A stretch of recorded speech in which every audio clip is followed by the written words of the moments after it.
Since I could remember, I always found myself completely enthralled by an RPG that could satisfy my lust for an open world with incredible creatures. I'd played Shadow of the Colossus in my younger years. Skyrim, when it came out, was a revolution of open world player choice, and of course dragons. But as anyone at this point who had picked it up, I had become unstoppable. It was great for a time, but then I wanted more. With no new DLC past the only 3 it got, I needed a new outlet. So I heard something bouncing around the air. Dogma.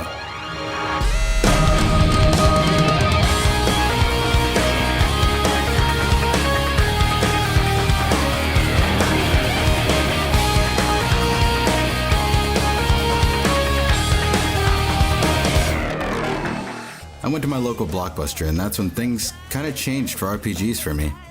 So hats off to Capcom for this diamond in the rough. But I noticed early on that this game had some bugs. Not technical, but as in inconveniences. When you walk through the water, your clothes get soaked, slowing you down. Nighttime feels like someone just opened Pandora's box. Enemies that aren't smaller than you have 2 to 6 health bars before they actually die. The game just didn't appeal to me. But I couldn't stop. The world was beautiful. The story, while at first was generic, shows its true colors after a few hours. The combat was quick and at times challenging. Enemies are versatile and can require different strategic strikes or advances. Enemies that can be weaker to certain elements go down with ease. Versatility is definitely one of this game's strong suits. There are 9 vocations or classes that can range from ordinary to hybrids. The classes being Assassin, Fighter, Mage, Magic Archer, Mystic Knight, Ranger, Sorcerer, Strider, and Warrior. My personal favorite being the Magic Archer.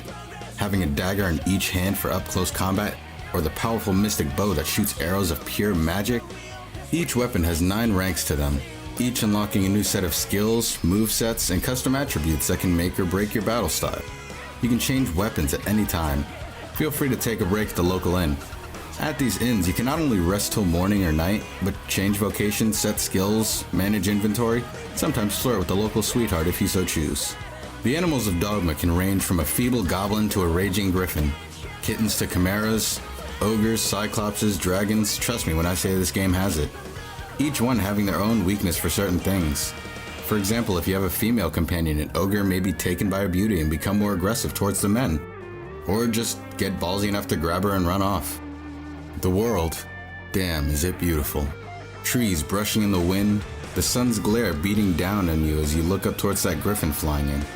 Water's pretty decent for a past-gen console. Granted, I wish you didn't die on impact as soon as the water reached your waist. So be wary of that and stay away from the ocean. And there is a bit of fall damage, which isn't a bad thing, but most areas you can fall from that aren't paths are pretty punishing. Speaking of punishing, this game is shit with checkpoints. Sorry, but there's no way around it. Either you save before every battle or you will start at the last time you exited a city, which can suck.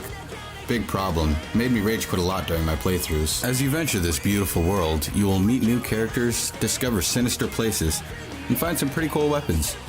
Some you may find better than others for all of those things. And yes, you can have a love interest, because what's a game without a little cute French girl in shiny armor? Now I will admit, as for choice, there is some to it, but it's mainly at key plot points. Sorry, you are the Arisen. You are the only hope for your world to continue living in the light. Teamed up with pawns and some pretty sweet weapons seems pretty easy, until you realize your biggest enemy is this guy, who upon first meeting, he steals your heart and eats it, literally. What does it mean to be Arisen? Sorry guys, not a spoiler channel. That's for you to experience. You begin by creating your own character, and the customization is definitely something to play around with. In the sense of, it's fun to see how grotesque you can make the Arisen. Either a handsome, chiseled man or that thing from 300. Hell, you can even be a child if you wanted. Possibilities are endless. As the Arisen, you are bound to a single pawn. This character you can also customize as you please. Again, no limits here. You can venture off with just you and your pawn, or you can hire an additional 2 for a total of 4 warriors. Also, each pawn, including your own, can have any vocation. Your pawn, however, gets the royal treatment and can change them just as easily as you can, at the inn as you do. Something to note is that this game features a very odd type of fast travel. You can fast travel using these fairy stones, which give you a pretty cool scene before you make the venture and teleport. But you can only do so to the main city. Unless you have port crystals, which are useful to go back from one place to another, but by the time you've used it, you'll probably have no need to go back there much afterwards.